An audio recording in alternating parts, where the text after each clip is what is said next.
দীর্ঘ ৮ বছরের প্রতিজ্ঞা ভেঙে চুলদাড়ি কাটলেন চোপড়ার এক বিজেপি কর্মী।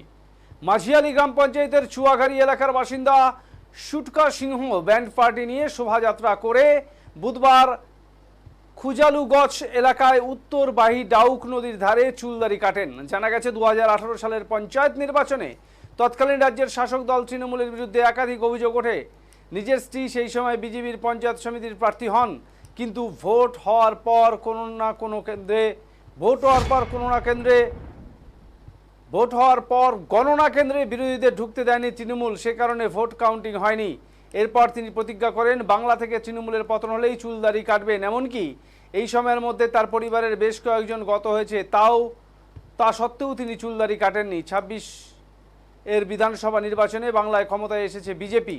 এদিন ধুমধাম করে নিজের প্রতিজ্ঞা ভাঙলেন তিনি। নদীর ধারে চুলদাড়ি কেটে নদীতে ডুব দিয়ে জলের মধ্যে চুল ভাসিয়ে দেন। বিজেপি সূত্রে জানা গেছে বর্তমানে তিনি 2 নম্বর মণ্ডলের সহসভাপতির দায়িত্বে রয়েছেন। সুটকা সিংয়ের দেখা দেখি স্থানীয় আরও বেশ কিছু বিজেপি কর্মী মাথা নেড়া করেন এদিন।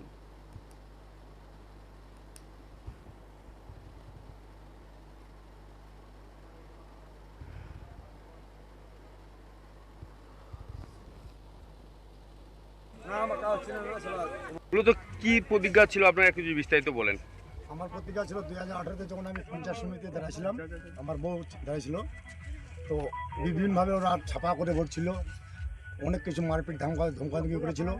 ওই দিন থেকে আমি একটা প্রতিজ্ঞা নিয়েছিলাম যে বিজেপি পশ্চিমবাংলা যতদিন ক্ষমতায় না আসে ততদিন যে আমার বাবা মারা যায়, মা মারা যায়, গোষ্ঠী যে কেউ মারা যায়, অনেকে গেছে, আমি চুলদাড়ি কাটি না, আমি কাটবো না যতদিন ক্ষমতায় না আসে, এটা আমার প্রতিজ্ঞা ছিল। আজকে 2026-এ পশ্চিমবাংলা বিজেপি ক্ষমতা আসলো, আমি এই জন্য খুশিতেই চুলদাড়ি কাটছি। এই জন্য আমার জন্য বহুত লোকজন আমাদের আজকে এই অনুষ্ঠানে যোগিত দিচ্ছেন, খুব আমাদের আনন্দ দিয়েছে। মানে দীর্ঘ 8 বছর ধরে চুলদাড়ি রাখাটা কতটা সমস্যার কাজ? প্রতিজ্ঞা কেন, এত দৃঢ় প্রতিজ্ঞা কেন করেছিলেন? এত দীর্ঘ প্রতিজ্ঞা করলাম এই যে কাটার জন্য। এটা হচ্ছে কি, কয়েকদিন আমি চিন্তা করলাম, গ্রামে গ্রামে বুধে বুধে বিজয় মিছিল হচ্ছে, সমস্ত অঞ্চলে বিজয় মিছিল হচ্ছে। আমি চিন্তা করলাম আমি কয়েকদিন দেরিতে করব। এর মধ্যে কতটা আমার আশা ছিল যে সাধারণ মানুষের খালি চুলদাড়ি কাটলে তো আমার হবে না। আমি আশা করেছিলাম যে সাধারণ মানুষের কিছু একটা সেবা দান করব, অন্ন দিব, এটাই আমার একটা মনের। এই যে এই অনুষ্ঠানকে ঘিরে এখানে অনুষ্ঠানে সকালবেলায় ছিল সমস্ত লোকের আমাদের এই চানা ঘুগনি মুড়ি নিয়ে খাওয়া দাওয়া চলছিল। এই অন্য কিছু পান এগুলো তো আছেই, তার মধ্যে এখন চলবে খিচুড়ি প্রসাদ। তার সঙ্গে ব্যান্ড পার্টি নিয়ে আবার শোভাযাত্রা করেছে। হ্যাঁ, ব্যান্ড পার্টি নিয়ে সমালোচনা করেছি। মানে আপনারা সবাই জানেন, আপনারা মিডিয়া বন্ধুরা জানেন, সাধারণ মানুষ থেকে শুরু করে সবাই জানে যে টিএমসির যে দুর্নীতি আর টিএমসির যে শাসন, যেটা এক ধরনের তালিবানি শাসন, মানুষ কথা বলতে চাইলেও সে কথাটা বলতে পারছে না।